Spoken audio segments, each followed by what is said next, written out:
तकदीर बड़ी बेरहम भी हो सकती है। कभी कभी ऐसी गलतियों की सजा वसूलती है, याद भी नहीं होता कब की थी ये गलती,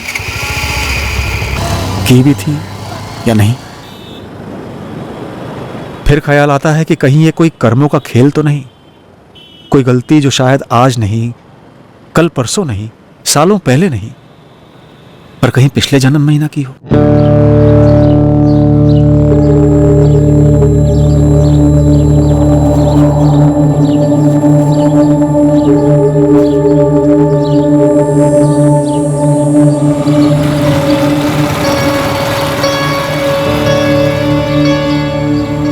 कई दिनों से ये आदमी मुझे यहीं खड़ा दिखता है। क्यों खड़ा है मुझे नहीं पता, पर इसकी नजर मुझ पर होती है।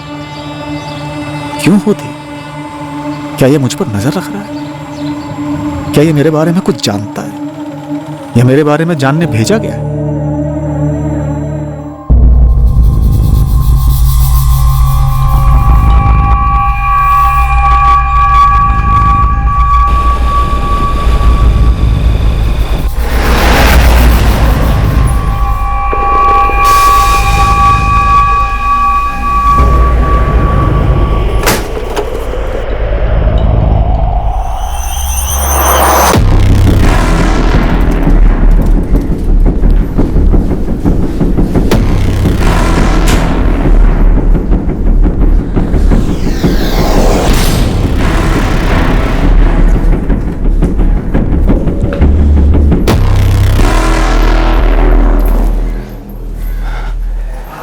इस बार तो अब घोड़ा हमको चलाने दीजिए। हमारा वक्त आ चुका है, हम एकदम तैयार हैं। अभी टाइम है बच्चे, टाइम है। अभी जितना कहा गया है उतना ही करेगा तो। जी भैया जी, जी। जो ड्यूटी तुझे दी गई है उसी में लगा रहा है। जिनकी फायरिंग की ड्यूटी है वो सही टाइम पर तुझसे मिलेंगे। जगह का मुआयना कराना, टारगेट दिखाना और काम होते ही निकल लेना। अगर ये सब मक्खन की तरह हुआ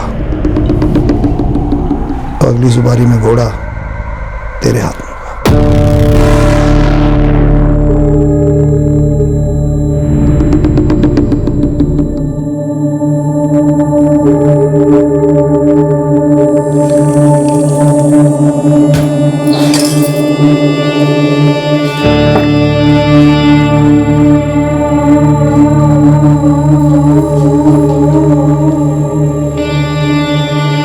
हिमांशु, चाय पीकर तो जाओ। तुम पी लो।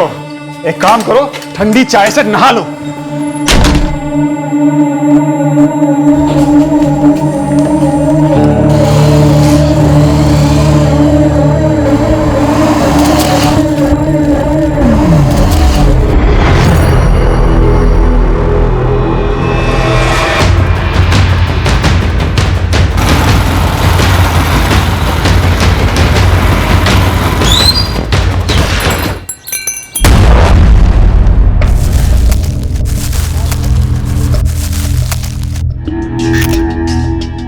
गोली की आवाज सुनते ही मैं बाहर भागा देखने। बाइक पर ट्रिपल सीट जाते हुए देखा मैंने उन्हें साहब।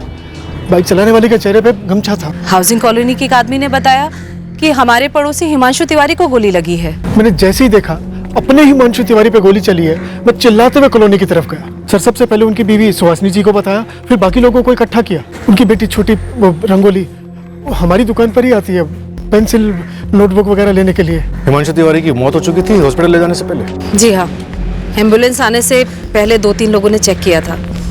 तब तक वो मर चुके थे, उनकी सांस रुकी हुई थी। बाकी दोनों की शक्लें तो हमसे बेहतर तो हमारे सीसीटीवी ने देखी होंगी। हिमांशु तिवारी की मौत यहाँ आने के पहले ही हो चुकी थी इंस्पेक्टर। कितनी गोलियां लगी? 6।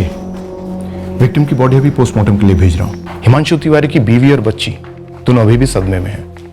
उन्हें यकीन ही नहीं हो रहा कि हिमांशु तिवारी अब नहीं रहे। मम्मी, वो डॉक्टर और सब लोग क्यों कह रहे थे कि पापा मर गए हैं? नहीं बेटा, वो डॉक्टर ने ठीक से चेक नहीं किया। जब हम पापा को यहाँ लाए थे तब सांसें चल रही थी उनकी। नहीं चल रही थी मम्मी, नहीं चल रही थी।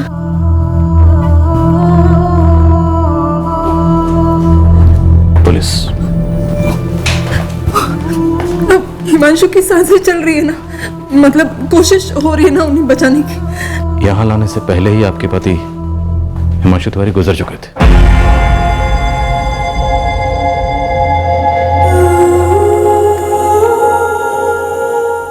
सर, विक्टिम हिमांशु तिवारी की लालबाग मार्केट में ऑटो स्पेयर पार्ट्स की दुकान है। ये स्टेशनरी की शॉप वाले चंदन के अलावा और कोई आई विटनेस? नहीं सर, जिनसे भी बात हुई वो यही कह रहे थे कि फायरिंग की आवाज सुनकर वो क्राइम सीन पर आए और तब तक हमलावर निकल चुके थे। देखते हैं सीसीटीवी फुटेज क्या दिखाते हैं।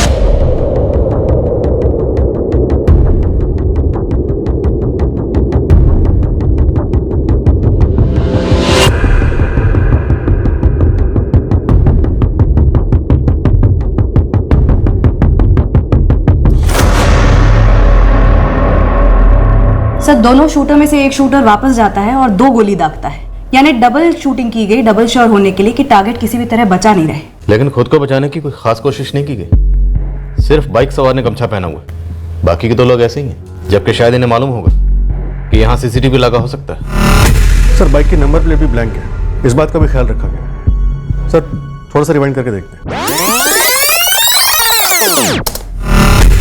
दोनों शूटर्स एक ही तरफ देख रहे हैं, जैसे कि किसी के इशारे का इंतजार कर रहे हैं। इन दोनों को इशारा मिलता है और ये लोग हिमांशु पे हमला करते हैं, और ये इशारा कर देने वाला शायद वो स्पॉटर कोऑर्डिनेटर गमछाधारी होगा। ये गमछाधारी स्पॉटर काफी दिनों से फील्डिंग कर रहा होगा हिमांशु की। स्टेशनरी ओनर चंदन से कुछ और इन्फॉर्मेशन मिली? सर कह रहे हैं इसके अलावा कुछ और याद नहीं है। उसे कहो कि याद करे, दिमाग पर जोर डाले, या फिर पूछ लो कि हम याद दिला। क्यों निशाना बनाया गया होगा हिमांशु तिवारी को? क्या इसकी ये रोज की रूटीन होगी, शाम के इसी वक्त घर से निकलना 4 बजे के आसपास? सर, ये तो उसकी वाइफ सुहासिनी बता सकती है, पर अभी तो वो काफी शौक में है। 4 गोलियां मारी गई और फिर कुछ सेकंड बाद 2 गोलियां और दागी गई। जरूरत नहीं थी वैसे, पहले 4 में ही मौत हो चुकी होगी, या चंद सेकंड्स बाद हो जाती, no doubt. Victim spare part की दुकान चलाता था, फैमिली वाला आदमी है। पता नहीं किसी से क्या दुश्मनी रही हो, इतनी बेरहमी से मार डाला।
इसी की बात कर रहे थे ना कल रात को आप? हाँ, हिमांशु तिवारी। 6 गोलियों से भून डाला इसे, वहीं के वहीं दम तोड़ दिया बंदे ने। कुछ पता चला क्यों मारा गया? अब तक तो नहीं, लेकिन कोई ना कोई कारण तो जरूर निकलेगा। वही होगा जो हमेशा होता है, जर जोरू या फिर जमीन का मामला।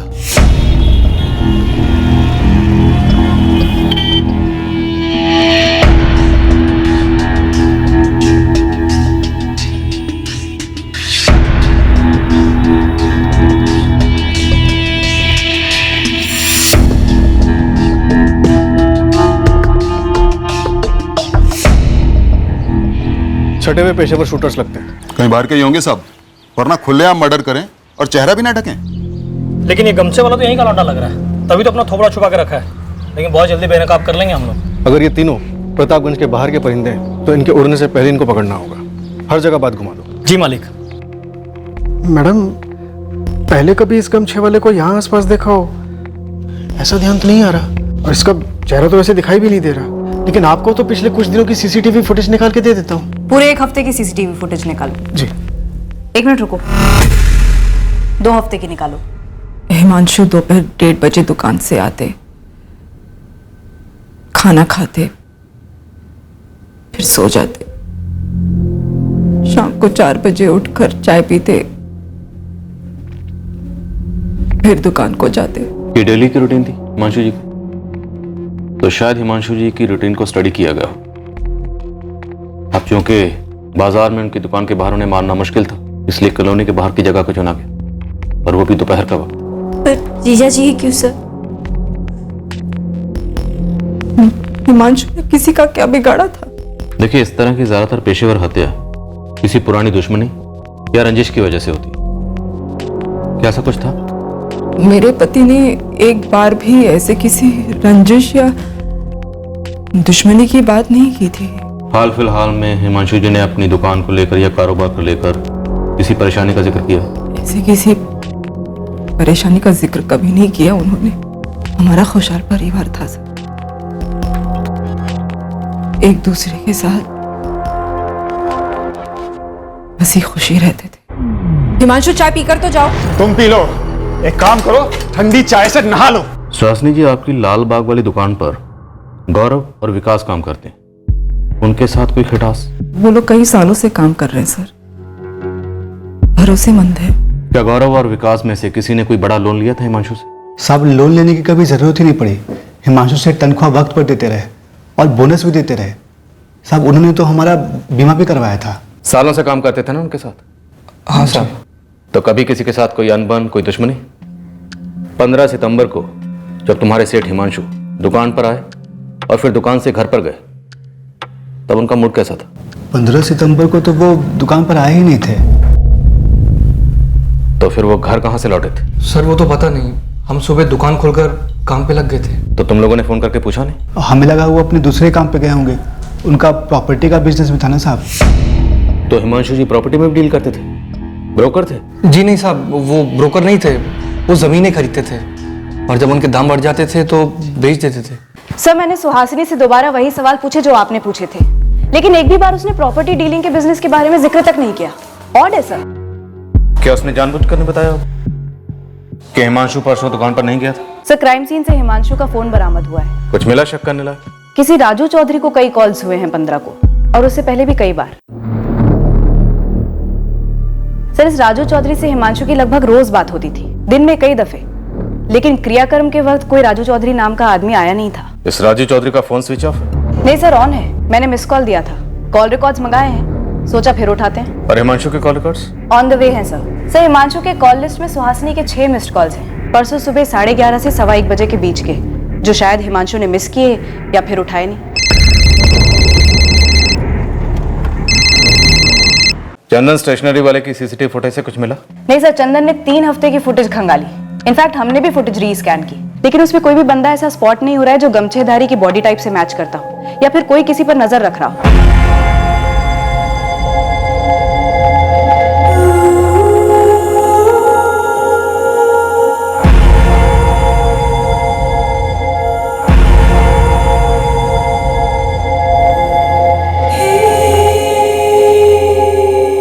नियति का कैसा खेल है ये?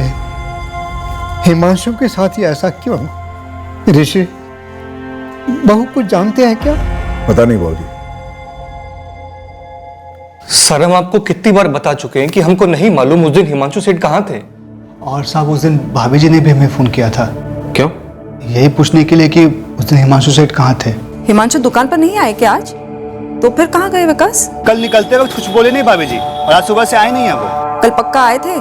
याद करके बोलो। हाँ, कल तो आए थे, पर आज कुछ बोले नहीं। साहब, सुहासिनी भाभी बार बार वही बात पूछ रही थी, कल आए थे कि नहीं, परसों कहाँ थे, उसके पहले कहाँ कहाँ गए थे, यही सब। क्या उस दिन पहली बार सुहासिनी जी ने फोन करके हिमांशु जी के बारे में पूछा था, या उसके पहले भी ऐसा हुआ है? पहले कभी कभी फोन कर पूछ लेती थी। तो क्या सुहासिनी जी हिमांशु जी पर शक करती थी? घरेलू मामले को तो हमको पता नहीं, हमारा काम तो दुकान में होता है ना। तो दुकान के बारे में बताओ, क्या कभी हिमांशु जी से मिलने दुकान पे कोई औरत आई थी? नहीं। सुहासिनी जी आई थी दुकान पे हिमांशु जी को ढूंढने, या उनकी गर्लफ्रेंड को ढूंढने, या फिर दोनों को ढूंढने? सुहासिनी जी, जिनका मर्डर हुआ है वो आपके पति है ना, हिमांशु तिवारी जी, तो आपसे 2-4 सवाल तो पूछने पड़ेंगे। मुझे ऐसा क्यों लग रहा है जैसे कि आप मुझ पर ताना कस रही हैं? मैंने पति खोया है अपना, जिंदगी उजड़ी है मेरी, घर में लोगों का आना जाना चल रहा है, इस सब के बीच में मैं आपके वही सवालों के जवाब क्यों दूं? हमारे पास कुछ नए सवाल हैं जिनके हमें जवाब चाहिए। हम समझते हैं आपका दुख, कल बात करेंगे आपसे। आपको यहाँ आने में दिक्कत है तो हम वहां आ जाएंगे, जब आपको अनुकूल होगा तब आएंगे, लेकिन आएंगे जरूर सुहासिनी जी।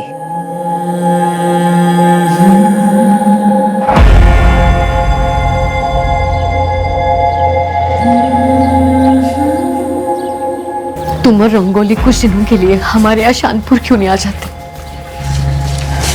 देखती हूँ माँ,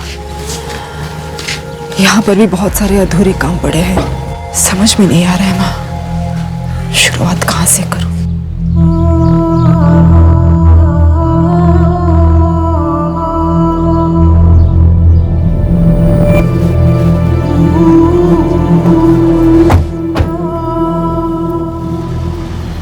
सुहासिनी से तो आप बात करेंगे ही, लेकिन आपका एक चक्कर शानपुर भी बनता है। शानपुर में हिमांशु तिवारी की पूरी फैमिली है, उसके माँ बाप मनोरमा और सुखीराम और उसका बड़ा भाई ऋषिकेश। लेकिन हाँ, एक खबर लगी है कि शानपुर में हिमांशु तिवारी के पिता सुखीराम अपनी जायदाद का बंटवारा करने वाले थे, वो भी हिमांशु और ऋषिकेश में आधा आधा। क्या शानपुर में काफी प्रॉपर्टीज है उनकी? करोड़ों की संपत्ति है। पुलिस ने सुहासिनी को बताया हिमांशु की सुपारी दी थी, किसी पेशेवर हत्यारे ने मार डाला उसे। और क्या बोला पुलिस वालों ने? सुहासिनी ने तो इतना ही बताया मुझे। समझ में नहीं आ रहा है मेरे हिमांशु की ऐसे किसके साथ दुश्मनी थी जो। सुहासिनी जी, पहली बात तो ये कि आपने हमें ये नहीं बताया कि आपके पति हिमांशु जमीन के लेन देन का कारोबार भी करते। दूसरी बात, आपने हमें ये भी नहीं बताया कि 15 सितंबर जिस दिन उनका कत्ल हुआ वो दुकान पर गए नहीं थे। शौक या शौक में बताना भूल गई आप? फिर ताना कस रही हैं आप? सर, मैं सच में भूल गई थी, क्योंकि मेरी आंखों के सामने मेरे पति की गोलियों से छन्नी लाश पड़ी थी। 15 सितंबर जिस दिन आपके पति हिमांशु का कत्ल हुआ, आपने उन्हें एक नहीं, दो नहीं, 6 बार कॉल किया। शायद आपने ये जानने के लिए कॉल किया कि वो कहाँ, क्योंकि जब आपके पति हिमांशु ने फोन नहीं उठाया तब आपने दुकान पे भी फोन किया था। सर, वो मेरे पति हैं थे, वो किस वक्त कहाँ है इतना जानने का भी हक नहीं है मुझे। लेकिन हमारा भी फर्ज बनता है ये जानने का कि हिमांशु 15 सितंबर की सुबह अगर दुकान पर नहीं थे तो कहाँ थे? रोज जैसे ही निकले थे, नाश्ता किया और ठीक 9 बजे घर से निकले। रंगोली, मैं जा रहा हूँ। बाय बाय पापा। स्कूल में अच्छे से पढ़ाई करना। हाँ, मैं जा रहा हूँ सुहासिनी, बाय। हाँ सर, मैंने उन्हें ये जानने के लिए फोन किया था कि हिमांशु खाना खाने के लिए घर पर आएंगे या मैं डब्बा भेजूं दुकान पर हमें तो पता चला कि आपके पति हिमांशु हर रोज दोपहर को खाना खाने घर पर ही आते थे। सर, वो आते थे, पर क्या एक पत्नी फोन करके पता भी नहीं कर सकती है? ऐसे कैसे बाल की खाल निकाल रहे हैं आप? कैसा इशारा कर रहे हैं आप सर? इशारा नहीं कर रहे हैं, एक बात रख रहे हैं आपके सामने। अगर हिमांशु उस दिन दोपहर में खाने के लिए घर पर नहीं आते तो शायद बच जाते। ये तो सीधा सीधा आरोप हो गया। इतने बेरहम कैसे हो सकते हैं आप लोग? 15 सितंबर को आपने अपने पति हिमांशु को 6 बार फोन किया यह जानने के लिए कि वो कहाँ थे। तो 15 सितंबर की दोपहर को जब वो घर पे आए थे तब आपने पूछा होगा कि वो कहाँ थे। सर, वो मेरी बहन संगीता के पति योगेश पांडे के साथ जमीन देखने गए थे। खुश? और क्या पूछना है आपको? यही बात जो आपने अब बताई, पहले नहीं बताई। सर, मैं अभी अभी तो आपको बता चुकी हूँ कि ये बात मेरे दिमाग से निकल गई थी सर, मैं भूल गई थी सर, यहाँ मुझे मेरी बेटी रंगोली के फ्यूचर की चिंता है मुझे। और एक आप है जो मुझ पर आरोप लगा रहे हैं। आरोप लगा रहा है कि मैंने तब अपने पति को जानबूझकर घर से बाहर भेजा, मैंने उनकी हत्या करवाई, मैंने हत्यारों को बुलवा के उन्हें मरवाया। सर, पागल है आप या मुझे पागल करना चाहते हैं? सर, हिमांशु पति थे मेरे, सब कुछ थे।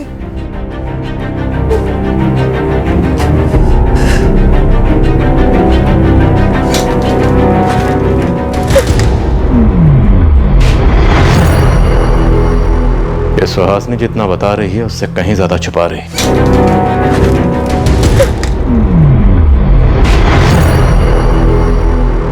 ये सुहासिनी जितना बता रही है उससे कहीं ज्यादा छुपा रही है। शायद उस दिन सुहासिनी ने यह सुनिश्चित किया था कि हिमांशु रोज की तरह दोपहर को घर आए खाने को और रोज की तरह चाय पीकर दुकान के लिए निकले। कॉल रिकॉर्ड्स निकलवाए सुहासिनी के। सर एक रिक्वेजिशन डाल देती हूँ सुहासिनी के कॉल रिकॉर्ड्स के लिए। और सर गुप्ता सर शानपुर गए हैं। हिमांशु अपने साड़ू योगेश पांडे के साथ गया था जमीन देखने कत्ल की सुबह। उसे हाजिर करो। जी सर। और इस राजू चौधरी का क्या हुआ जिसका नंबर बार बार फीचर हो रहा है हिमांशु की कॉल लिस्ट? सर उसकी कॉल रिकॉर्ड डिटेल्स आनी अभी बाकी है। यहाँ इतना कुछ है। और सुहासिनी का कहना है कि हिमांशु की किसी से कोई रंजिश नहीं थी, कोई मसला नहीं था। तो ठीक है, इस सुहासिनी को फिर से खंगालो। किश्तों में इंफॉर्मेशन दे रही है, अपने शो को ढाल बनाकर ढाल के पीछे कुछ छुपा रही। पक्का।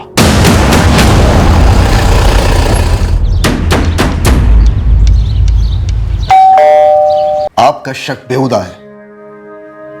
बाबूजी के प्रॉपर्टी में हिमांशु का बराबर का हक था, हक है, और सुहासिनी को वो हक मिलेगा। ये सच्चाई है। आप चाहे जमीन आसमान एक करो, मेरे खिलाफ आपको कोई सबूत नहीं मिलेगा। किस बात का सबूत? सुपारी देने का? अपने भाई का कत्ल करवाने का? नहीं, दरार का, रंजिश का। अब जरूरी नहीं कि प्रॉपर्टी का बंटवारा होते वक्त दो भाइयों में दुश्मनी हो। उनको देखिए, बोलना बंद हो गया मेरे बाबूजी का। सर जल्द से जल्द पता कीजिए किसने मारा मेरे भाई को, किसने की मेरे माँ और बाबूजी की हालत। ऋषिकेश जी, आपके पास एक से ज्यादा फोन नंबर है जी? जितने भी हैं सब लिखवा दीजिए। आप अब भी मुझ पर शक कर रहे हो? दुख भरे भावुक दुखड़े सुनकर फैसले करना सिर्फ किस्से कहानियों में होता है, हकीकत में नहीं। हकीकत में सहानुभूति नहीं, सिर्फ सबूत काम करते हैं। आपके पास क्या सबूत है मेरे खिलाफ कि मैंने मेरे भाई को मरवाया? फिलहाल हमारे पास सबूत हो या ना हो, पर आपके पास अपने भाई को मरवाने का ठोस मकसद जरूर था। और कत्ल की तहकीकात में जिसके पास मकसद होता है ना, वो शक के दायरे में होता है, फिर चाहे वो सगा भाई हो, बाप हो या फिर पत्नी हो।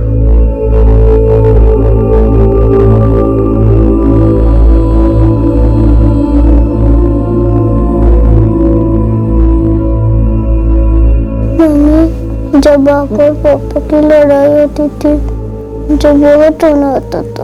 अब लोग रहे कि लड़ाई ही ठीक थी, कम से कम पापा तो यहाँ होते।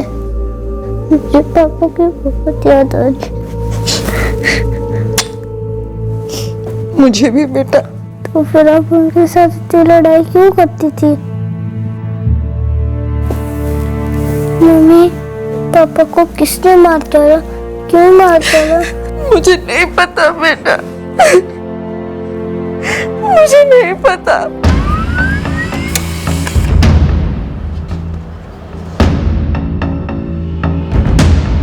अनीता यादव?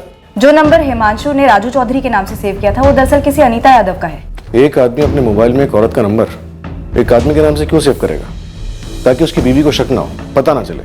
अफेयर शायद सुहासिनी का नहीं, हिमांशु का रहा होगा।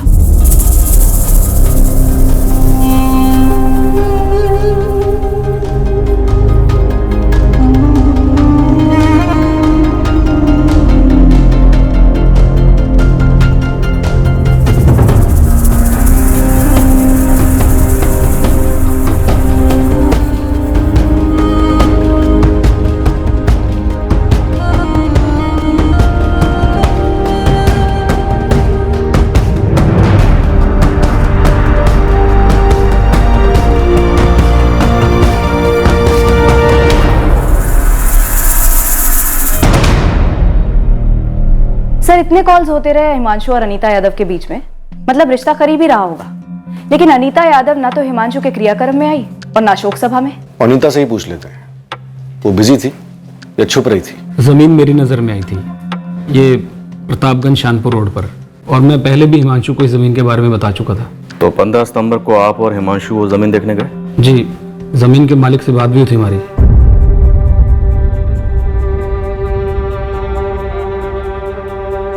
हमने जमीन के सारे कागज देखे, काफी यहाँ वहाँ की बातें हुई। और सर अगर आप चाहें तो जमीन के मालिक अश्विन जी से पूछ सकते हैं। नंबर दूं आपको? फोन रिकॉर्ड है हमारे पास। आपके और हिमांशु के फोन रिकॉर्ड से पता चलता है कि आपके फोन की लोकेशन 15 सितंबर को प्रतापगंज शानपुर रोड ही थी। तो सर सच ही बोल रहा हूँ ना मैं। हमने कब कहा आप झूठ बोल रहे? और झूठ बोलने की वजह है क्या? बिल्कुल नहीं। 1 बजे हम लोग वहाँ से निकल गए और करीबन 2 बजे हिमांशु ने मुझे मेरे ऑफिस ड्रॉप किया आपको ड्रॉप करने के बाद 2:30 बजे हिमांशु घर पहुंचे और फिर 2:55 पर सुहासिनी ने आपको फोन किया। जी हाँ, सुहासिनी ने फोन किया था। वजह?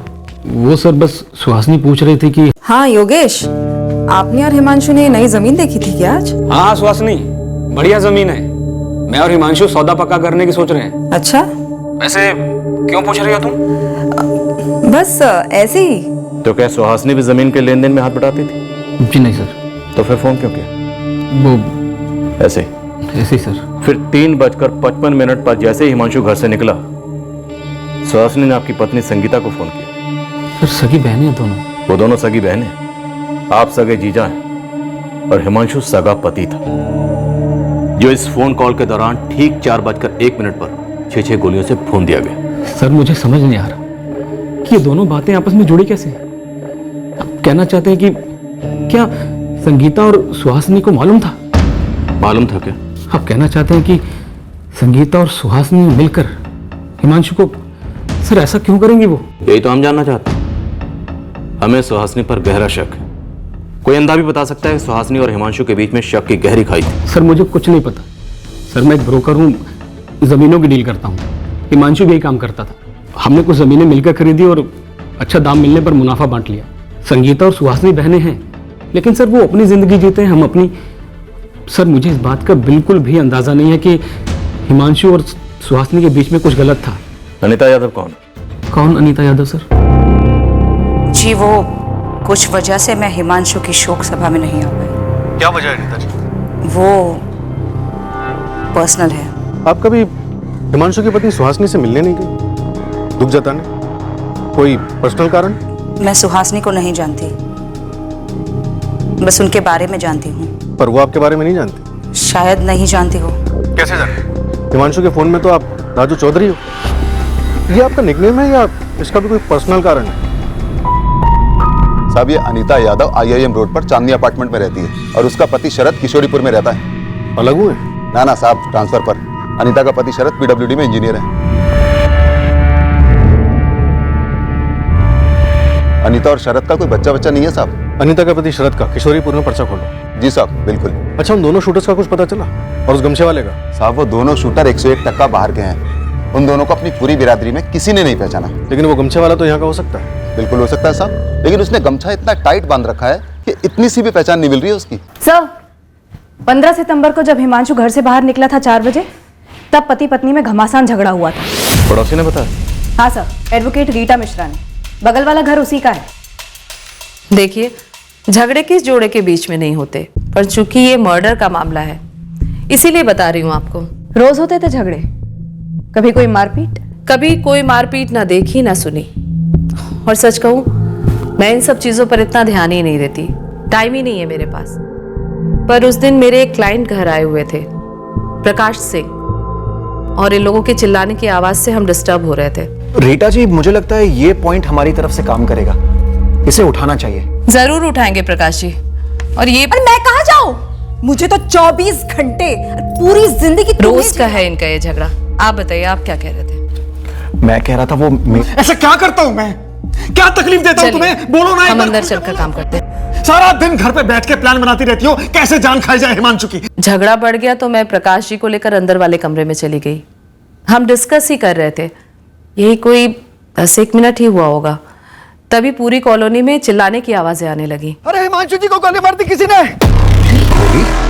ये वही हिमांशु है ना जिसकी आवाज हमने अभी सुनी थी? हाँ, हिमांशु तिवारी नेबर है मेरा। अरे उनकी आवाज अभी तो आ रही थी। हम कुछ समझ ही नहीं पाए, बस देखा कि सारे लोग कॉलोनी के बाहर भाग रहे थे। रीटा जी, क्या सुहासिनी अपने पति को मरवा सकती है? क्या बोलूं मैं, वैसे सालों से जानती हूं मैं उन दोनों को, दोनों ही डिसेंट हैं, पर लोगों के दिलों में, दिमाग में, घरों में क्या चल रहा है कोई कैसे बोल सकता है? आपको क्या लगता है? आप कह रही थी कि हिमांशु जी 15 सितंबर की सुबह अपनी दुकान पर नहीं गए थे। सोचिए, हिमांशु जी घर लौटे हो, उन्होंने खाना खाया हो, और शायद उसके बाद वो अपनी दुकान पर जाना ही ना चाहते हो। शायद ये झगड़ा पैदा किया गया हो जानबूझकर, हिमांशु जी को उकसाने के लिए, ताकि उन्हें गुस्सा आ जाए, उनका मूड ऑफ हो जाए, और वो रोज की तरह जब बाहर निकलते हैं उसी टाइम पर बाहर निकले। और हत्यारे पहले से ही वहां घात लगाकर बैठे हुए हो। देखिए, मैं तो बस एक थ्योरी पेश कर रही हूं, जैसे हम कोर्ट में करते हैं। That's it.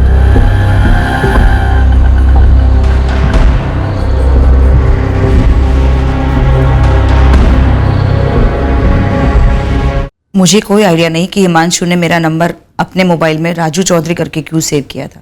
हिमांशु और आप अच्छे दोस्त थे? सिर्फ दोस्त थे।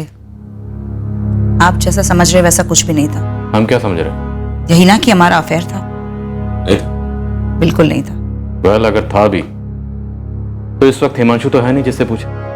आप ही से पूछ सकते। शादीशुदा होकर भी अकेले थे हम दोनों, इसलिए एक दूसरे का दुख दर्द समझते थे। क्या दुख था आपका और क्या दर्द था हिमांशु का? आप दोनों के इस दुख दर्द से किसी को तो बड़ा दर्द हुआ होगा, आपके पति को या फिर हिमांशु की पत्नी को। आप सोच रहे हैं वैसा कुछ भी नहीं था सर। हम समझते थे एक दूसरे को, बातें करते थे। सिर्फ बात करते थे, अफेयर नहीं था? मतलब वो क्या कहते हैं कि प्यार को प्यार ही रहने दो, रिश्तों का नाम ना दो, ऐसा कुछ? गहरी दोस्ती थी। और हाँ, फोन पर लगभग रोज बातें होती थी, चैट पर भी। तो अनीता जी, अगर आप दोनों में सिर्फ अच्छी दोस्ती थी तो उसे दुनिया से छुपाने की जरूरत क्या थी? हमारे बीच ये क्लियर था कि सिर्फ दोस्ती है। दुनिया तो 2 और 2 5 ही जोड़ती है ना। हम बेकार का सरदर्द नहीं चाहते थे, अपने अपने घरों में तनाव नहीं चाहते थे बस। हिमांशु अपनी पत्नी सुहासिनी से नाखुश क्यों था अनीता जी? इतना भी बुरा नहीं हो सकता हिमांशु। अगर रंगोली नहीं होती ना तो हमारी शादी कभी टिकती नहीं अनीता। मैं रोज घर जाता हूं सिर्फ इसलिए क्योंकि मेरी बेटी रंगोली है, जो मेरी दुनिया है। लेकिन रंगोली को तो तुम दोनों चाहिए ना, और वो भी लड़ते हुए नहीं चाहिए। तुम्हें रंगोली की खातिर सुहासिनी को एक और मौका देना होगा। 12 साल कम नहीं होते अनीता, और ताली कभी एक हाथ से नहीं बजती। काश मेरी तरह सुहासिनी की जिंदगी में भी कोई आए जो उसे यह समझाए कि मैंने कभी उससे दिल से प्यार किया था। हमारी शादी कोई गलती नहीं थी अनीता। शुरुआत फिर से भी तो हो सकती है ना, नए सिरे से। और कोई गलती नहीं होती जब तक उसे सुधारने की कोशिश होती रहे। तुम नहीं समझोगी क्या होता है रोज। बेल बजाई, सुहासिनी ने दरवाजा खोला और बस शुरू। सुहासिनी को आपके बारे में मालूम था? जी मैं नहीं जानती, और इसलिए मैं हिमांशु के अंतिम संस्कार में भी शामिल नहीं हुई थी। चूर चूर हो गई थी ये सोचकर कि हिमांशु को इस तरह से क्यों मारा गया होगा। तो अनीता जी, क्या ऐसा हो सकता है कि किशोरीपुर में बैठे आपके पति शरद यादव ने आपकी और हिमांशु की दोस्ती को एक अच्छा खासा अफेयर समझ लिया? बोलिए अनीता जी, शरद को मालूम था? शरद ने मुझे कभी भी सवाल नहीं किया हिमांशु के बारे में। सवाल नहीं किया इसका मतलब ये नहीं कि शरद को मालूम नहीं था। अनीता जी, क्या ऐसा हो सकता है कि शरद ने हिमांशु को मरवाया? ऐसा कुछ भी नहीं था सर, कुछ भी नहीं। आप ऐसा सोचती, शायद आपके पति ऐसा ना सोचते।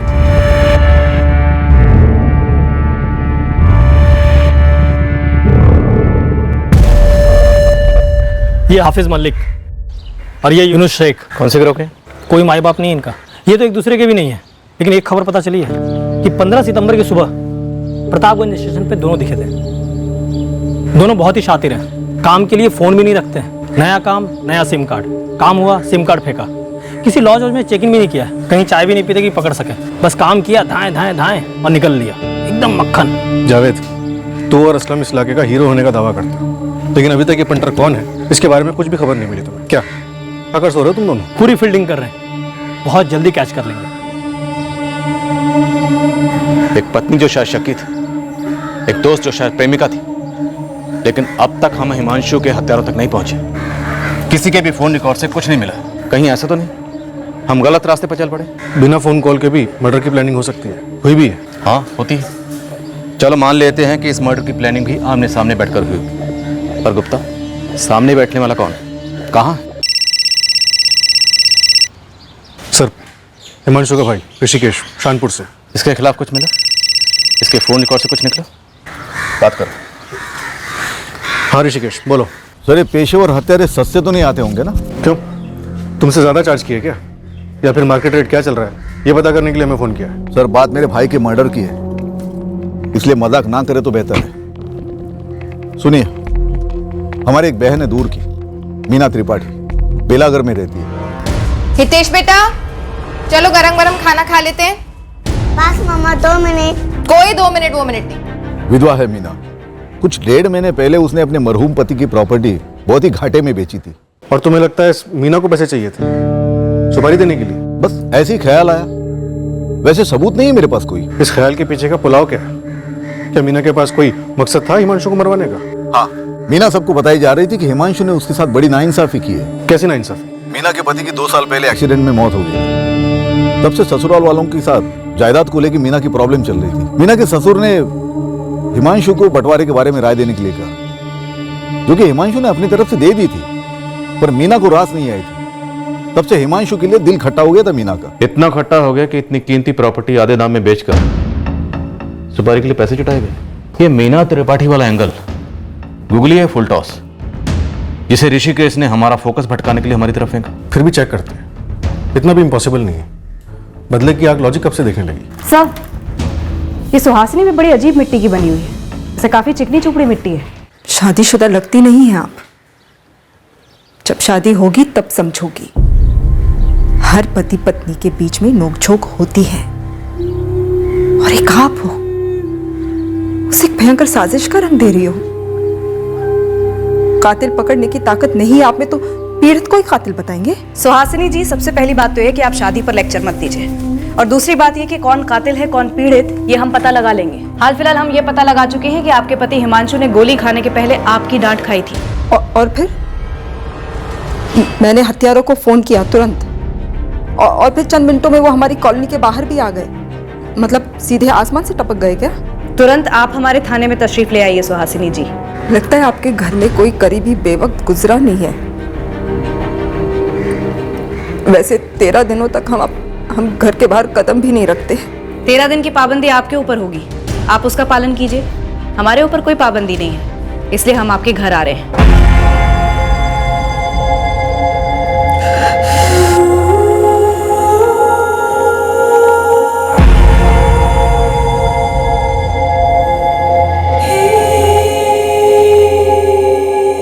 सुहासिनी, तुम्हारी हर रोज की झिकझिक की वजह से ना मुझे ऐसा लगता है कि इस घर में कभी नहीं लौटूं, कभी नहीं। तुम्हारे पास कहीं और जाने का ठिकाना जो है, लेकिन एक बात याद रखिए हिमांशु, मैं पत्नी हूं तुम्हारी, और तुम्हारी एक 11 साल की बच्ची भी है घर में, इसलिए घर आना या ना आना ये कोई चॉइस नहीं है तुम्हारे पास। और इस घर में ना तुम्हारी मनमर्जी नहीं चलेगी। मुझसे तो बात करना ही बेकार है, जाओ तुम। अरे मैं कहां जाऊं? मेरे पास तो ऐसा कोई है ही नहीं जाने के लिए, वो तो तुम्हारे पास है। मुझे तो 24 घंटे पूरी जिंदगी तुम्हें झेलना होगा। अरे क्या झेलती हो तुम? ऐसा क्या करता हूं मैं? क्या तकलीफ देता हूं तुम्हें? बोलो ना, एक बार खुल के बोलो। सारा दिन घर पे बैठ के प्लान बनाती रहती हो, कैसे जान खाई जाए हिमांशु की, कैसे जान से मार दिया जाए अपने पति को। तुम फिक्र ना करो, एक दिन ना, और बहुत जल्दी आएगा वो दिन जब मैं इस घर में वापस लौटूंगा ही नहीं। फिर पूरे सुकून के साथ रहना तुम, ठंडक मिलेगी तुम्हारी आंख को। अरे अब सारा गुस्सा चाय पे निकलेगा? शुक्र करो चाय पे निकाल रहा हूं। चाय पी के जाओ हिमांशु। खुद पी लो। एक काम करो, ठंडी चाय से नहा लो। सर, लगता है ये सुहासिनी बहुत बड़ा गेम खेल रही है। सोच रही है आंसुओं से हमारी आंखों में धूल झोंकेगी। सर, सुहासिनी की बहन संगीता को भी उठाते हैं।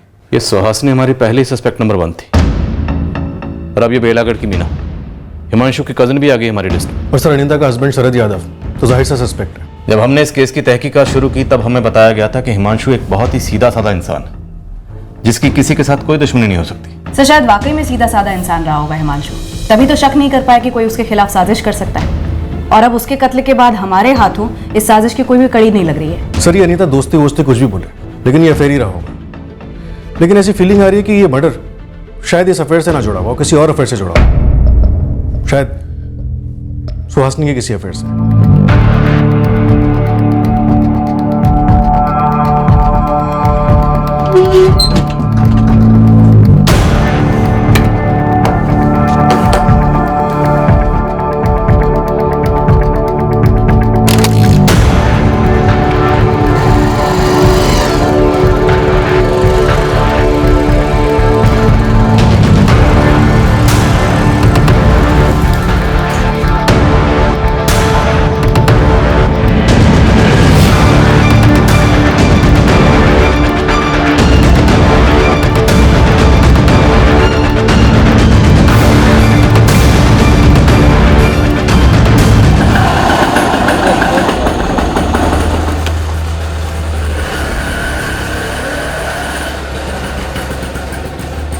सर सुहासिनी के कॉल रिकॉर्ड्स डबल स्कैन किए, अफेयर का इशारा तो नहीं हो रहा है। हो सकता है अफेयर वाला फोन अलग हो।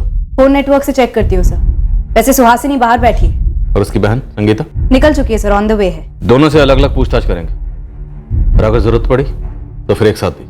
अब पुलिस वालों की शादियां नहीं होती। आप लोग सच में घरेलू पति पत्नी की नोकझोंक समझते नहीं है? पर घरेलू नोकझोंक के बाद किसी पति को गोली मार दी जाए, ये हमने नहीं देखा।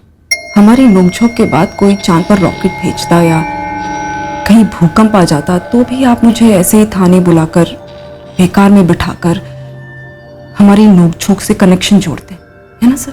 भूकंप तो आपके परिवार में आया था। हमारी नोकझोंक भी उसी परिवार को लेकर होती थी सर। हिमांशु को काम के परे कुछ नजर ही नहीं आता था। ठीक है, मेरे लिए ना सही, कम से कम हमारी बेटी रंगोली के लिए तो समय निकालते, पर नहीं। तो आप ये कहना चाहती हैं कि आपकी और आपके पति हिमांशु के बीच में इतने अरसे से, सालों से झगड़ा और नोकझोंक सिर्फ इसलिए होती थी क्योंकि वो रंगोली को वक्त नहीं देते थे? और क्या कारण था सर, आप बताइए ना। कारण था अनीता यादव। कौन अनीता यादव? ये मत पूछिए कौन अनीता यादव, क्योंकि अनीता यादव कौन है ये आपकी बहन संगीता भी जानती। 3:55 पर आपके पति हिमांशु घर से निकले, 4:01 पर उनका कत्ल हुआ। इन्हीं 6 मिनटों में आपने अपनी बहन संगीता को फोन भी कर लिया। उसके पहले 2:55 पर आपने अपने जीजा योगेश पांडे को फोन किया। 6 बार अपने पति हिमांशु को फोन किया, दुकान पर फोन किया। इन सारे कॉल्स का एक ही मकसद था, अपने पति हिमांशु का झूठ पकड़ना और अनीता यादव का सच जानना। आपकी और आपके पति दोनों के बीच की नोकझोंक, झगड़े की वजह अनीता यादव थी ना। हिमांशु चाय पीकर तो जाओ। तुम पी लो, एक काम करो, ठंडी चाय से नहा लो।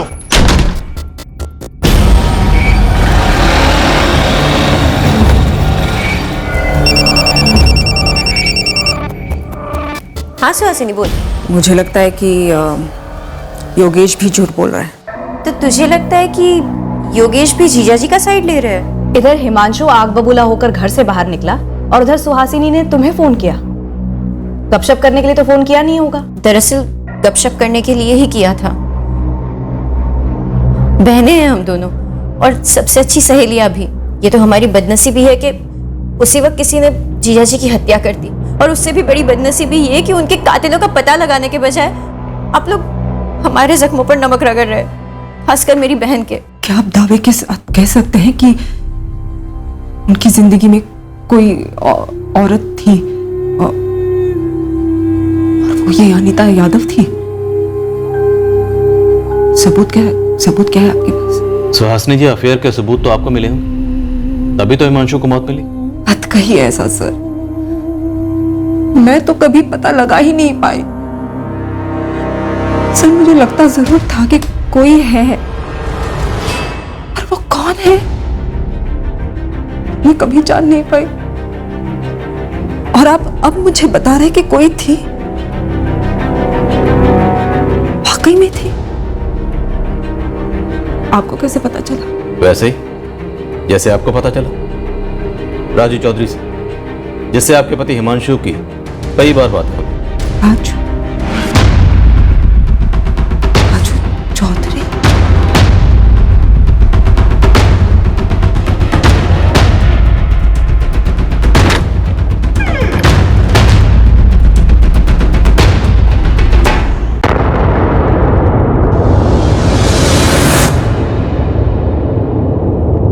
रहने दो सुहासिनी, फोन तो छुपा लोगी, लेकिन तुम्हारी आंखों में जो ये बेबुनियाद शक है, इसे कैसे छुपाओ? जैसे तुम छुपाते हो अपनी आंखों में किसी और का चेहरा, अपने दिल में किसी और की धड़कन। हमारे बीच में जो ये शक की दीवार बांध ली है ना तुमने सुहासिनी, ये मुझे सोचने पर मजबूर करती है कि एक दिन चुपचाप इस दीवार को फांद कर कहीं दूर चला जाए, किसी और के साथ एक नया घर बसाओ।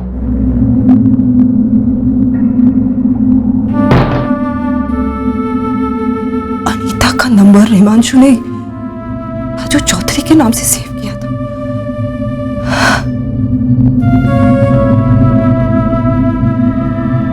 मैंने ही ऐसा क्यों नहीं सोचा?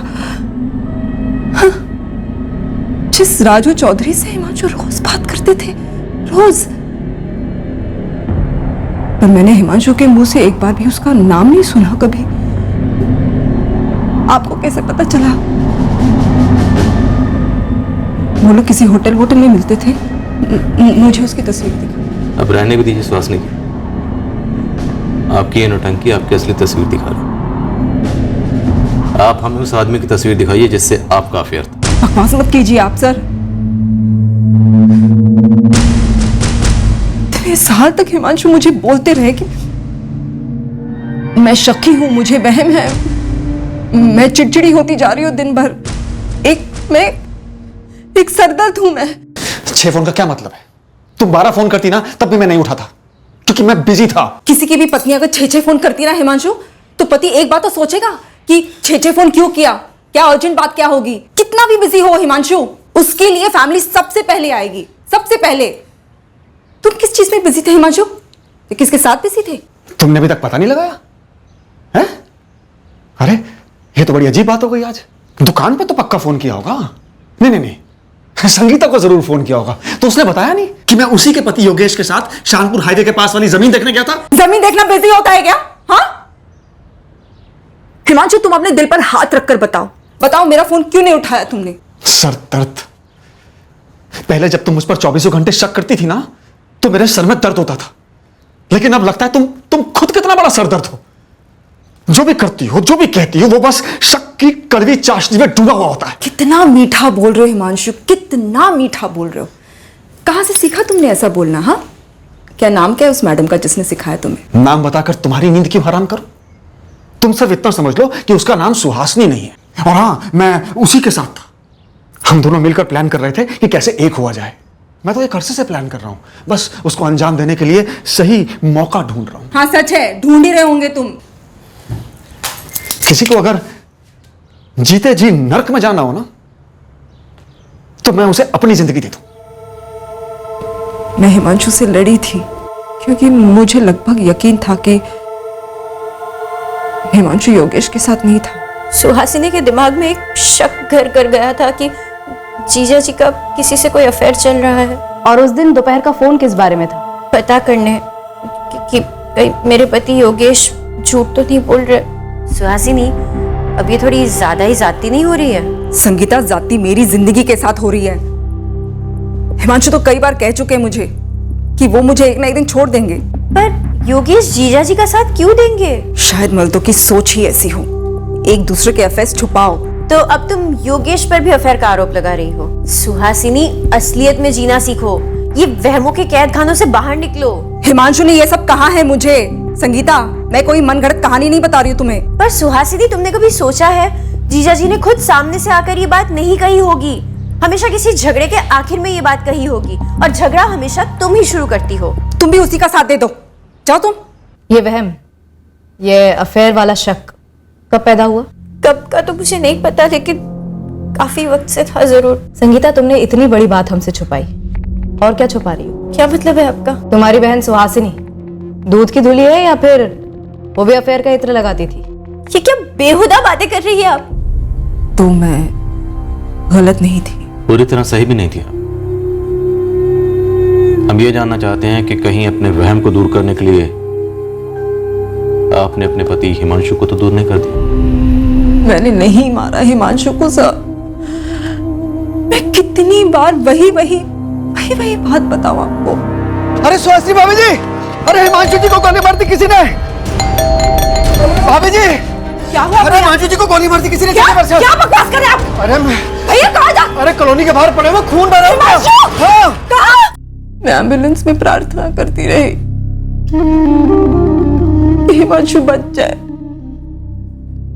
अपने आप को कोसती रही कि क्यों झगड़ा किया मैंने हिमांशु के साथ।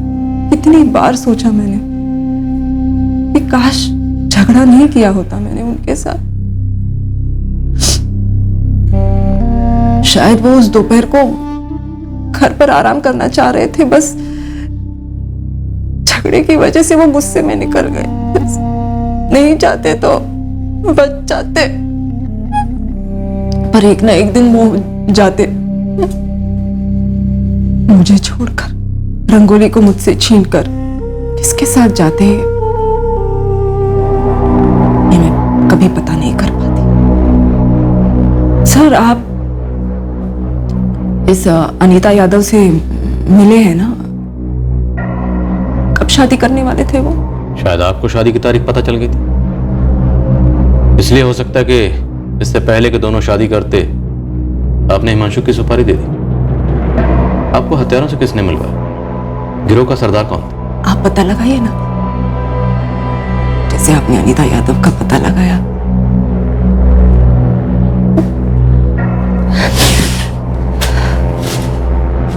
सर, मैं जाऊं? मैं बहुत थक गई हूँ, मुझे घर जाना है। सुहासिनी तिवारी काफी अच्छे से दर्शाती है उसका सदमा, उसका चौंक जाना, पर अभी भी वो अपना असली चेहरा दिखा रही है या अभी भी मुखौटा पहने हुए, ये तय कर पाना मुश्किल है। सर, फोन नेटवर्क कंपनी से जवाब आया है। सुहासिनी के नाम पर कोई भी दूसरा नंबर रजिस्टर्ड नहीं है। हो सकता है इस अफेयर में कोई फोन इस्तेमाल ही ना हुआ। सुहासिनी अपने प्रेमी से चुपचाप मिलती रही। पीछा करो। सर, सुहासिनी की बेटी रंगोली से अलग से बात करें? नहीं रुचिका, वो बच्ची है, रहने देते। पहले हम ट्राई करते हैं, अगर कुछ ठोस हाथ लगा तो फिर बात करेंगे। हिमांशु की कजन मीना त्रिपाठी, उसका क्या हुआ? सर, मीना त्रिपाठी के कॉल रिकॉर्ड्स तो ठंडे हैं। गुप्ता सर का मैसेज आया था, वो बेलागढ़ में मीना त्रिपाठी तक पहुंच गए। हिमांशु मेरा कजिन था, जाहिर है उसकी मर्डर की खबर सुन के मुझे बुरा लगा है, लेकिन आप मेरे पास क्यों आए हैं? ये गमछाधारी मास्टरमाइंड लगता है, और इन दोनों शूटर्स ने हिमांशु पर गोलियां चलाई थी। प्रोफेशनल काम करने वाले लगते हैं, काफी बड़ी रकम लेते हैं मर्डर की। तो आपके स्वर्गवासी पति की एक जमीन थी रामाबाद में, जो आपने पिछले महीने बेची। उसका इन पेशेवर हत्यारों से क्या ताल्लुक है? आप सीधे सीधे बताएंगे क्या टेढ़ा सोच रहे हैं? जमीन के बंटवारे को लेकर आपके अपने ससुराल वालों के साथ अनबन थी? काफी जानकारी निकाल कर आए हैं आप। बिल्कुल। जमीन के बंटवारे में अपनी राय देने के लिए आपके ससुर ने हिमांशु को बुलाया था, और हिमांशु ने जो राय दी वो आपको नाइंसाफी लगी, और जमीन बेचने के ठीक 1 महीने के बाद इन महंगे शूटर्स ने हिमांशु को शूट कर दिया। अब बोलिए। हिमांशु के साथ मेरी कोई निजी दुश्मनी नहीं थी। हाँ, वो बंटवारे का फैसला खटका था मुझे। मेरे सर पे मेरी बेटी की जिम्मेदारी, इसलिए अपने ससुराल वालों के सामने कुछ मांगे रखी थी मैंने। 50-50 हो रहा है मीना, इसमें नाइंसाफी कहां हुई है? तकदीर ने मेरे साथ नाइंसाफी की है, मेरे पति को मुझसे छीनकर। आप लोग थोड़ा बड़ापन नहीं दिखा सकते? मेरी हालत नहीं देख सकते? इस घर की विधवा हूं मैं, बेवक्त हुई विधवा। लेकिन मीना बेटा, हम राजेश के साथ नाइंसाफी नहीं कर सकते। राजेश जवान है, अभी अभी नौकरी शुरू की है, पूरी जिंदगी रखी है उसके सामने, लेकिन मुझे मेरी नई जिंदगी ढूंढनी है। लेकिन मीना, तुम्हारे पति रुपेश ने जिंदगी भर जो भी कमाया, जो भी इन्वेस्टमेंट्स किए, वो सब तो तुम्हारे और तुम्हारे बेटे के नाम पर ही है ना। उसमें से तो कोई भी हिस्सा ये परिवार तुमसे नहीं मांग रहा, क्योंकि वो गलत भी होगा। लेकिन केशव अंकल की प्रॉपर्टी पर राजेश और रुपेश दोनों भाइयों का बराबर का हक बनता है। नाखुश हुई, लेकिन लड़ी नहीं। जो होना था हो गया, मामला खत्म है। हिमांशु भी खत्म है। क्या ये मामला, ये रंजिश हिमांशु से थी? इंस्पेक्टर साहब, आपको बहुत गर्मी लग रही होगी ना, और इस किराए के मकान में एक कूलर तक नहीं है, और मैं हिमांशु के खिलाफ भड़ास निकालने जमीन बेचकर उसके कत्ल की सुपारी दूंगी। कितने की सुपारी दी थी? किसने उठाई थी सुपारी?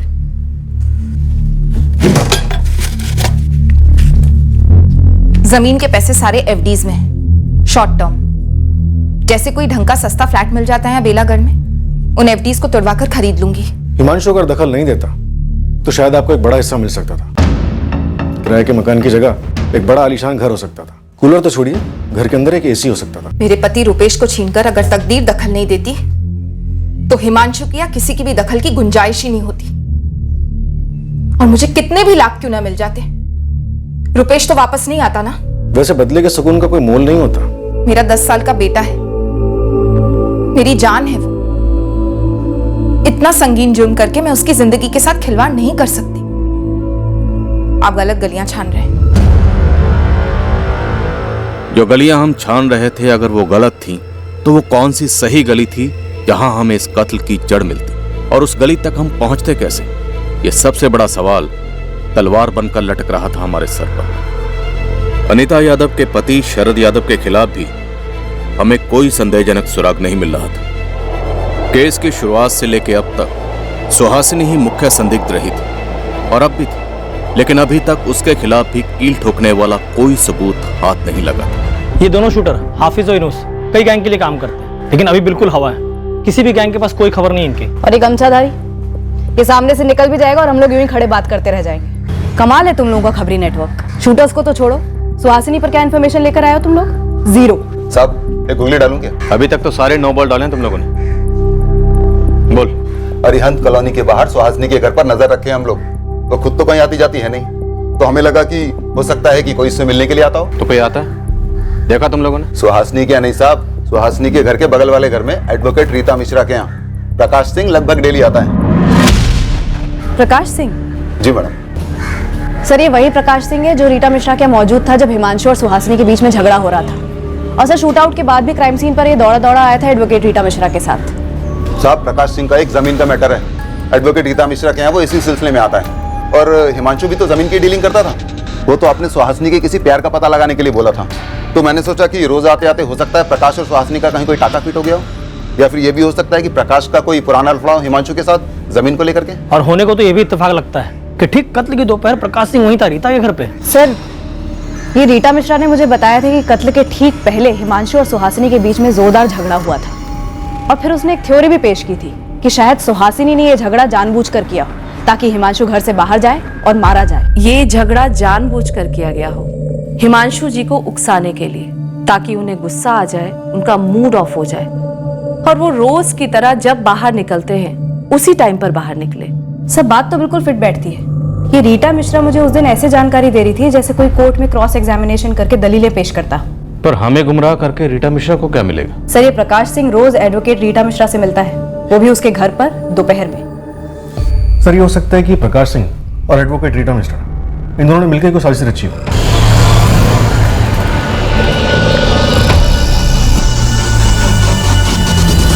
या तो ये रीटा मिश्रा इस सारी साजिश में शामिल है, या फिर एक पॉसिबिलिटी ये भी है ये एडवोकेट रीटा प्रकाश सिंह की जमीन का मसला हैंडल कर रही थी, पर उसे इस बात की भनक ही ना हो कि प्रकाश और सुहासिनी के बीच कुछ चल रहा था, या फिर हिमांशु और प्रकाश के बीच कोई पंगा। सर इन दोनों संभावनाओं में जैसे ही हिमांशु घर से बाहर निकला होगा, इसकी जानकारी बाहर फील्डिंग कर रहे हत्यारों को दी गई होगी कि टारगेट निकल चुका है। एक बार फुटेज फिर से देखते हैं।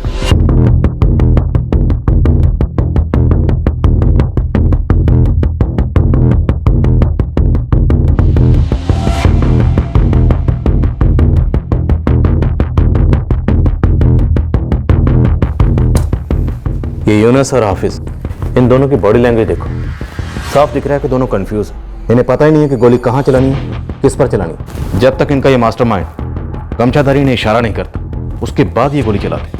अब इस गमछाधारी को किसी ने मैसेज किया या फोन किया, ये हम नहीं देख पा रहे क्योंकि वह इस वक्त फ्रेम में नहीं है। सर इस प्रकाश सिंह और उसका एडवोकेट रीटा मिश्रा दोनों की फाइल्स बनाते हैं, दोनों के फोन रिकॉर्ड स्कैन करते हैं, एक एक डिटेल्स निकलवाते हैं। अगर कुछ भी हुआ तो जरूर सामने आएगा।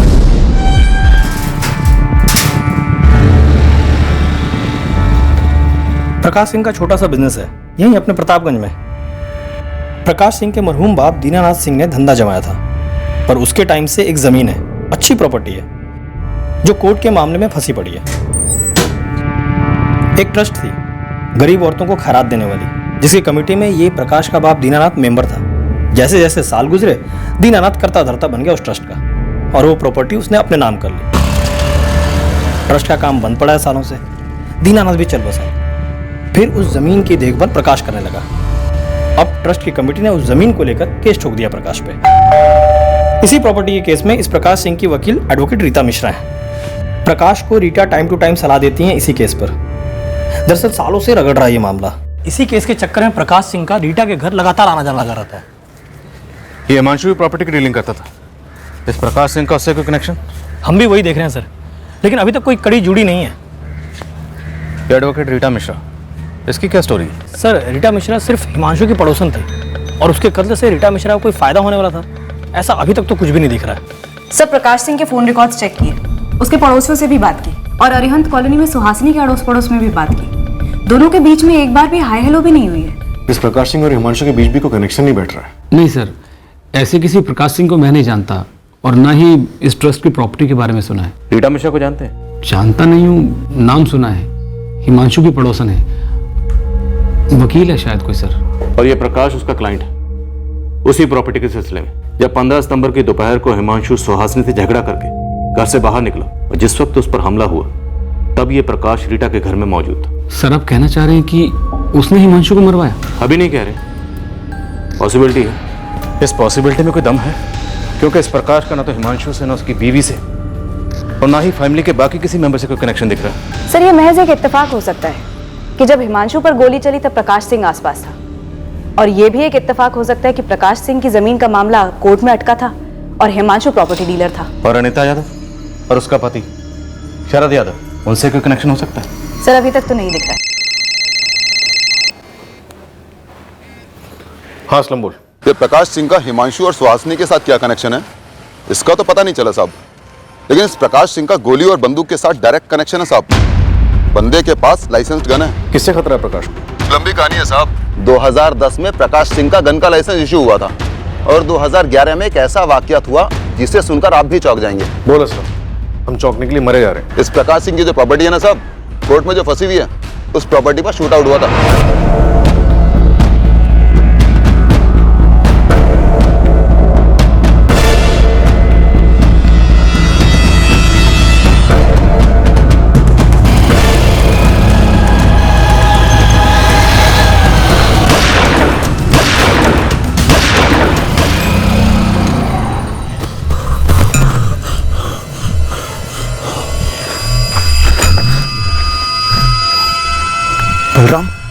बलराम चौहान मारा गया। निशाना प्रकाश सिंह था। 6 साल पहले की बात। इस हमले का हिमांशु या उसके मौसा से कोई कनेक्शन था? वो तो पता नहीं साहब, लेकिन ये खबर हमें एक पुराने हिस्ट्री शीटर ने दी है।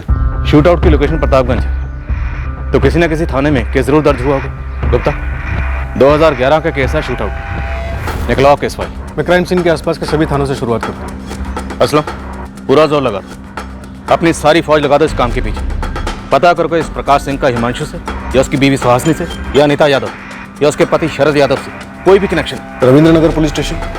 बात सिर्फ लाइसेंस बंदूक की होती तो शायद हम प्रकाश सिंह के पीछे इतने हाथ धोकर नहीं पड़ते, पर डिस्प्यूटेड प्रॉपर्टी पर इस शूट आउट की खबर ने हमारे कान खड़े कर दिए। हम लगभग पक्का थे कि प्रकाश सिंह का हिमांशु के कत्ल के वक्त क्राइम सीन के आसपास होना महज एक इत्तेफाक नहीं था, पर इससे पहले कि प्रकाश सिंह की पूरी कुंडली हमारे सामने खुलती, हिमांशु के शूट आउट की साजिश का एक पन्ना हमारे हाथ लगा। कौन है संजय राजपूत? नया कॉला पंटर है, पर नारायण नगर में बतौर गुंडा उभर रहा है। हिमांशु तिवारी के मर्डर में इसकी कोई डायरेक्ट इन्वॉल्वमेंट है? डायरेक्ट इन्वॉल्वमेंट है कि नहीं ये तो पता नहीं, लेकिन इसका एक पुराना साथी है बंटी सिंह। मेरा बंदा उस बंटी सिंह से मिला था, तो बंटी सिंह बोला कि 16 सितंबर की सुबह से ये संजय राजपूत अंडरग्राउंड है। संजय और बंटी दोनों की डिटेल्स निकलवा और तुरंत भेजो।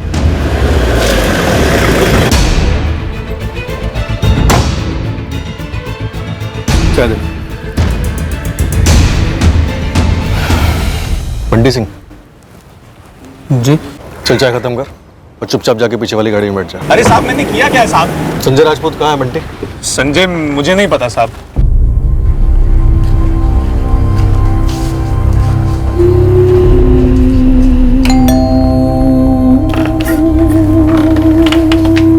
जी, मैं अनीता यादव। मतलब राजू चौधरी? मुझे आपसे कुछ बात करनी है।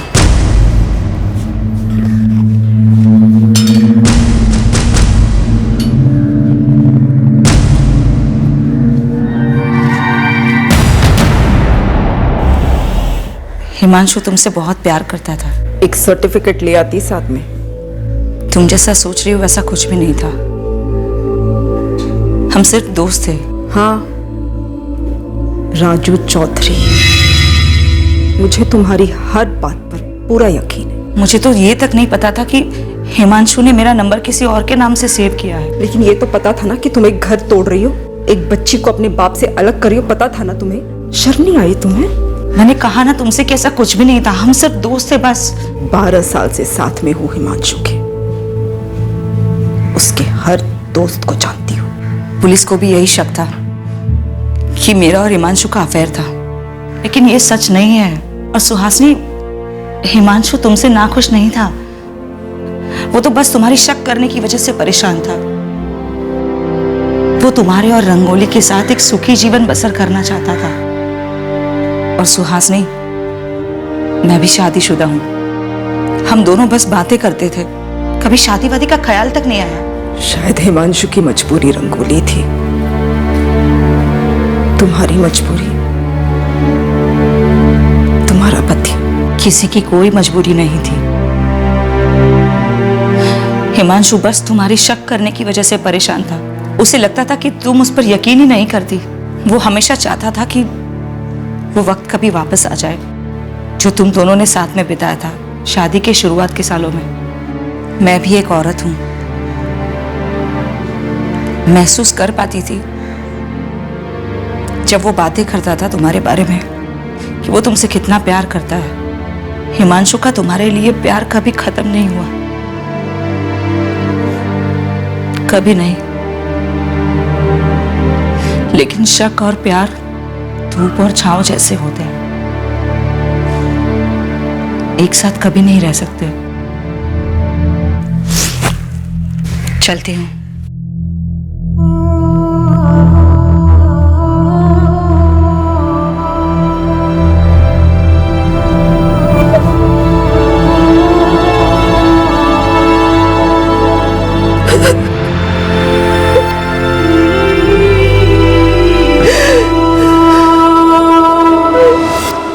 अरे साहब, दोबारा क्या देखना, ये संजय ही है, बचपन से देखा है इसे। अब कहाँ दिखेगा? अभी का नहीं पता साहब, पर अपने नारायण नगर में तो नहीं है। कुछ दिन पहले अचानक से हवा हो गया। 16 सितंबर से? हाँ साहब, उसी दिन से। ये यूनुस शेख और ये हाफिज मलिक, दोनों पेशेवर हत्यारे। और तुम्हारे बचपन के दोस्त संजय राजपूत ने इन दोनों से एक हत्याकांड करवाया, एक मासूम आदमी की जान ली गई, हिमांशु तिवारी की। और ये है हिमांशु तिवारी। हाँ साहब, ये अखबार में आया तो था, टीवी पर भी देखा था मैंने। साहब फिर भी पुलिस के पास नहीं आया? अरे साहब, तब ध्यान नहीं आया। तेरा बचपन का दोस्त संजय राजपूत, जिसने गमछा पहना हुआ है, अखबार में इसकी फोटो देखी होगी, टीवी पर सीसीटीवी फुटेज दिखाई गई, सब कुछ देखने के बाद भी तो पुलिस के पास नहीं आया? साहब, मुझे क्या पता था वो इतनी जल्दी बीए पास हो जाएगा और मर्डर करने लग जाएगा। तेरे बीए में पीएचडी छोड़ और ये बता, तू कौन से घराने का कलाकार है? हाँ? गुरु कौन है तेरा? साहब, मैं और संजय साथ में काम करते थे, हफ्ता वसूली करते थे ठेले वालों से। फिर वो साला संजय दुर्जन भैया के साथ काम करने लग गया और मुझे कभी मिलवाया भी नहीं। अब ये दुर्जन भैया कौन है? दुर्जन भैया ना भाई लोगों के भी भाई हैं, बॉस हैं वो। तेरे इस गुरु का गुरुकुल का है? साहब, फिलहाल तो आप लोगों के ही मेहमान है वो आज। सेंट्रल जेल से हुक्म चल रहा है, जब जब कोर्ट में पेशी होती है ना, संजय दौड़ा दौड़ा आता चरण स्पर्श करने उनके। तो सुपारी इस दुर्जन ने ली होगी और उसने आगे दी होगी संजय को। ये सब क्या हो रहा है मैडम? मेरा पीछा क्यों किया जा रहा है? ये क्या कह रहा है आपका खबरी? हर किसी से हथियार तान कर बात करते हो। पहले आप मुझे ये बताओ कि मुझ पे नजर रखने के लिए किसने सुपारी दी है आपको? पिद्दी सा हथियार क्या रख लिया जेब में, तमीज घर भूल आए हो। आप बैठे चुपचाप। सर, ये दुर्जन सिंह काफी कुख्यात गैंगस्टर है, 3 स्टेट्स में गैंग फैली है इसकी, 10 साल से जुडिशियल कस्टडी में, अनगिनत केसेस ठोके हैं इस पर। प्रकाश सिंह ने हिमांशु तिवारी का काम इस दुर्जन सिंह से ही करवाया होगा। सर, प्रकाश सिंह बाहर ही बैठा है। क्या बात है सर? आजकल आप लोग किसी सुनसान जगह नहीं ले जाते, यहीं पे थाने में एनकाउंटर कर देते हैं। इस हथियार का लाइसेंस सरकार ने तुम्हें अपनी हिफाजत के लिए दिया, बदतमीजी ने। पहले आप मेरे सवाल का जवाब दीजिए कि मुझ पे नजर क्यों रखी जा रही है? क्योंकि तुम हिमांशु तिवारी मर्डर केस में सस्पेक्ट हो। उस दिन तुम हिमांशु के पड़ोस में इत्तेफाक से मौजूद नहीं थे। इस पूरे हत्याकांड के मास्टरमाइंड तुम हो प्रकाश। क्या? अब तो पक्का है सर, किसी ने खूब सारे मिठाई के डिब्बे भेजे हैं यहां पर, वो भी दिवाली से पहले, और आप लोगों से यह कहा है कि ये जो प्रकाश सिंह नाम का बंदा है ना, उसे बुरी तरह से फंसा दो। प्रकाश सिंह, तुम तक पहुंचने के लिए हमने बहुत पापड़ बेले, बहुत वक्त लगा हमें तुम तक पहुंचने में, पर देखो आखिरकार पहुंच गए ना। अब तुम्हारी पूरी हिस्ट्री हमारे सामने, और तुम्हारी हिस्ट्री के पन्नों पर बलराम चौहान का नाम भी शामिल है, वही काशी ठाकुर का गुंडा। काशी ठाकुर तो मारा गया 2009 के एनकाउंटर में, पर काशी ठाकुर के साथ तेरा बड़ा गहरा संबंध रहा है ना?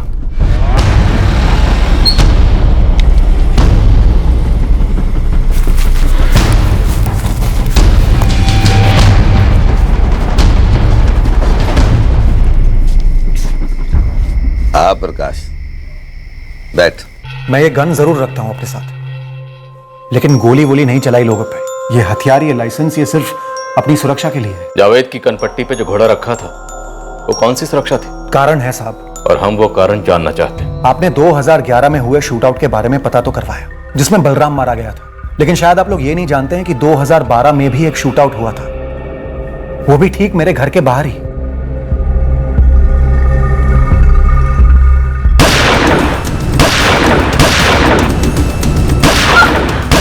मीनाक्षी! मीनाक्षी अंदर जाओ! अंदर जाओ, दरवाजा बंद करो!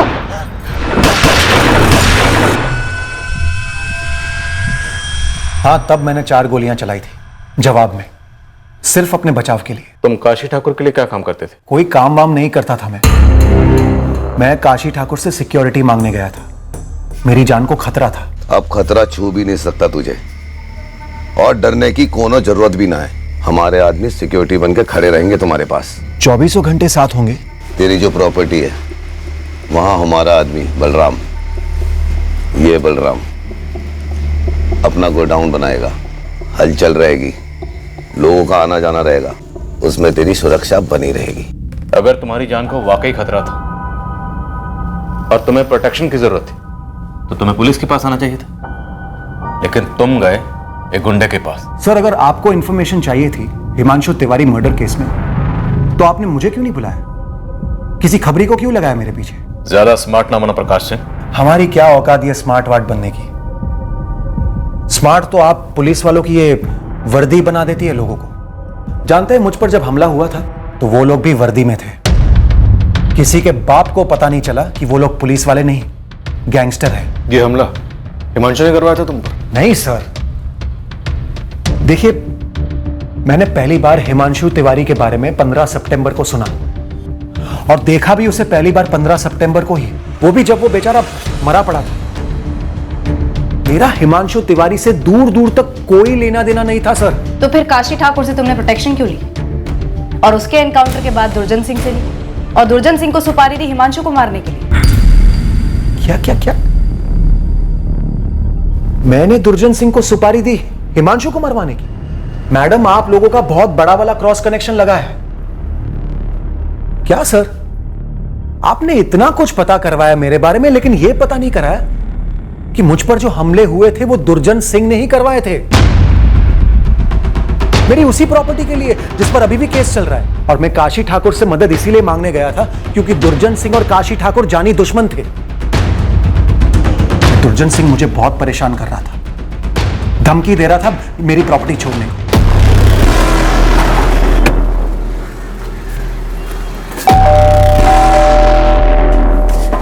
क्या है?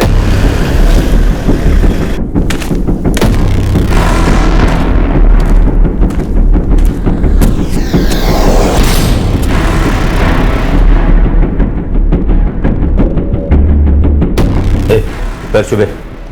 सुना नहीं। सुना है वो ट्रस्ट वाली जमीन बहुत सरदर्द बनी हुई है तेरी। जी, तुझे कल ये गोली देगा सरदर्द की। इसका नाम संतराम शर्मा है। कल तू अपनी सारी जमीन इसके नाम कर दे, ये ट्रस्ट को खुद ही चुप करवा देगा। लेकिन मैं ये जमीन बेचना नहीं चाहता हूं। तो बेचने को कौन बोल रहा है? सिर्फ मेरा नाम ट्रांसफर करना है। कल का मुहूर्त अच्छा है, कल ही जमीन ट्रांसफर करवा लेते हैं। मेरी समझ में ये नहीं आ रहा है कि जब वो जमीन मेरी है तो मैं फ्री में आप लोगों को क्यों दे दूं? क्योंकि हम ऐसा कहते हैं और हमारा नाम दुर्जन सिंह है। मैं ये जमीन छोड़ना नहीं चाहता। जब जान ही नहीं रहेगी तो जमीन का क्या करेगा? इसी दुर्जन की धमकियों की वजह से मैं काशी ठाकुर से मदद मांगने गया था। मजबूरी थी वो मेरी सर, और कुछ नहीं। तब भी दुर्जन सिंह ने मुझ पर हमले करवाए। पहली बार मेरे बदले वो बलराम मारा गया, और दूसरी बार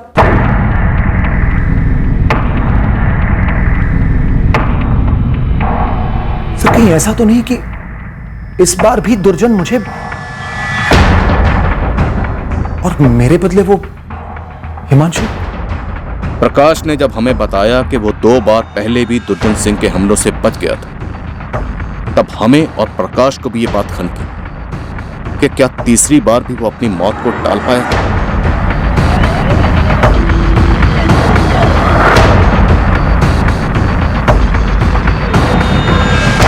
सर, ये शूटआउट से एक दिन पहले का फुटेज है। ये फुटेज हमने पहले भी देखा, लेकिन तब हमारा फोकस प्रकाश पर नहीं था। ये प्रकाश रोज लगभग 2 बजे रीटा के घर जाता था और ठीक 4 बजे वहां से निकल जाता था, हिमांशु के निकलने से कुछ देर पहले। लेकिन 15 सितंबर को हिमांशु प्रकाश से कुछ देर पहले निकल गया था। और गुप्ता, फुटेज में एक चीज और नोटिस की, हिमांशु और प्रकाश दोनों की बाइक तकरीबन एक जैसी। सर 2011 का बलराम चौहान मर्डर केस और 2012 में शूटर्स ने पुलिस वर्दी में जो प्रकाश सिंह पर हमला किया था, इन दोनों केसेस में सभी शूटर्स गिरफ्तार हुए थे और दुर्जन सिंह ने कबूल किया था कि इन हमलों का मास्टरमाइंड वही है। तब तो इस मास्टरमाइंड से एक मुलाकात हमारी भी बनती। दुर्जन सिंह की ऑफिशियल कस्टडी के लिए अर्जी दे दो। आपके कमिश्नर साहब कोई बड़ा इनकाउंटर किसी नए भर्ती हुए हवलदार को सौंपेंगे क्या? बस यही हमारे साथ हुआ। ये दूध भात संजय राजपूत टुच्चे से काम में भी गड़बड़ कर गया। कह रहा था 1 महीने से फील्डिंग लगाई है। भैया जी, प्रकाश सिंह हर दिन दोपहर 2 बजे अरिहंत कॉलोनी जाता है अपने वकील रीता से मिलने। रोज 27 दिन से पीछा कर रहा हूँ। और तो और बंदा इतवार को भी वहां पर गया था। अरिहंत कॉलोनी के बाहर का रास्ता एकदम सुनसान। आप मुहूर्त निकाल दो, प्रकाश सिंह को कल के कल ढूंढ डालो।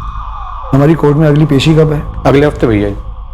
1 हफ्ता और उस पर नजर रख, पूरी रिपोर्ट दे। इस बार वह बचना नहीं चाहिए। ये शूटर्स यूनस और हाफिज बावरीपुर के। किसी को भेजा था इनके पास? फोन किया था। कहां से फोन किया था? जहां हम रहते हैं साहब, यहीं जेल से। यहां जेल में फोन है तुम्हारे पास? कमाल करते हैं साहब, जैसे आप जानते नहीं, हम जैसे इज्जतदार लोगों के लिए इस जेल में सब कुछ है। आप बोलिए, आपको क्या चाहिए? अभी मंगवा देता हूं। यूनस शेख, हाफिज मलिक और संजय राजपूत। इन दोनों शूटर्स का तो पता नहीं है कहां है, लेकिन वो संजय राजपूत शानपुर में कहीं छुपा है। उठवा लो उसे। सोचा था कोई हुनर होगा उसमें, एक चांस देकर देखते हैं। हक दिया साला।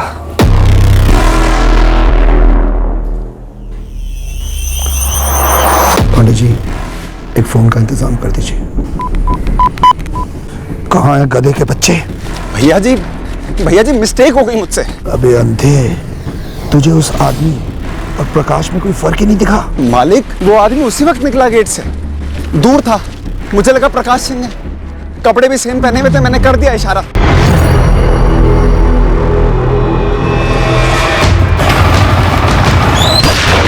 अगली बार ऐसी मिस्टेक कभी नहीं करूंगा मैं। तेरे लिए कोई अगली बार नहीं है। और हाँ, अब एक गलती और मत करना, मेरे सामने मत आना। उठा लो संजय राजपूत। ये यूनुस और हाफिज मैं आपको ढूंढ कर दे दूंगा। लाल शहर के किसी बिल में छुपे होंगे और इस मर्डर का बिल अब मेरे नाम पे फाड़ दो। जब काशी का कुत्ता बलराम मारा गया था, रत्ती भर भी दुख नहीं हुआ था, लेकिन ये हिमांशु तिवारी, ये मासूम था बेचारा। हमारा इससे कोई लेना देना नहीं था।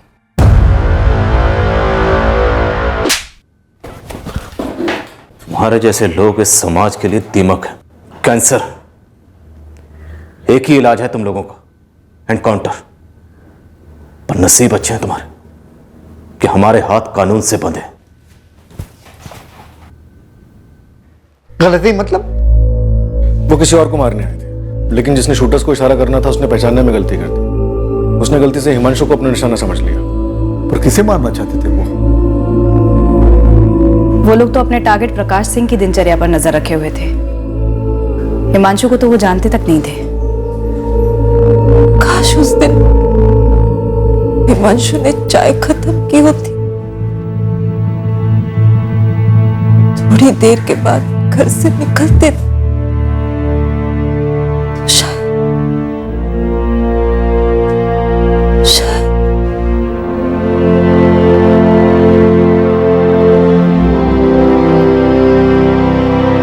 डर लगा रहता बेटा कि एक ना एक दिन तेरे पापा मुझे छोड़कर चले जाएंगे। अब तो पापा चले गए ना हमेशा के लिए।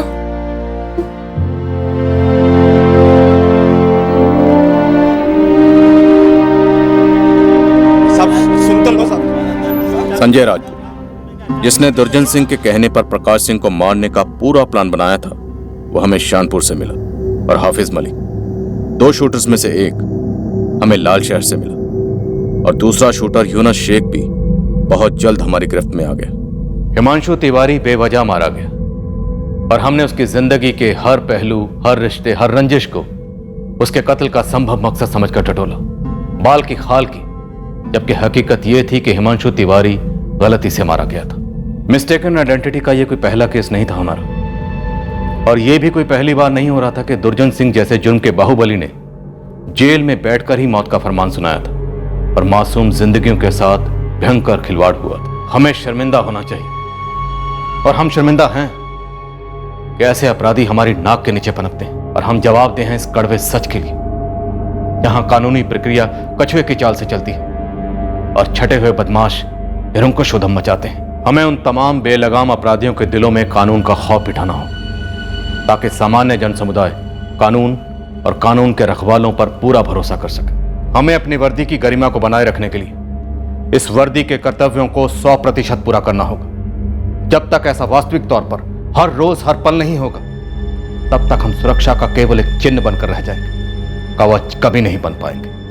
कल रविवार 24 दिसंबर को हम क्राइम पेट्रोल सतर्क का एक नया केस आपके सामने पेश करेंगे। याद रखिए, यह केस रात 11 बजे शुरू होगा। जय हिंद। इस तरह के और भी एपिसोड देखने के लिए हमारे चैनल को सब्सक्राइब करें और बेल आइकन दबाना ना भूलें।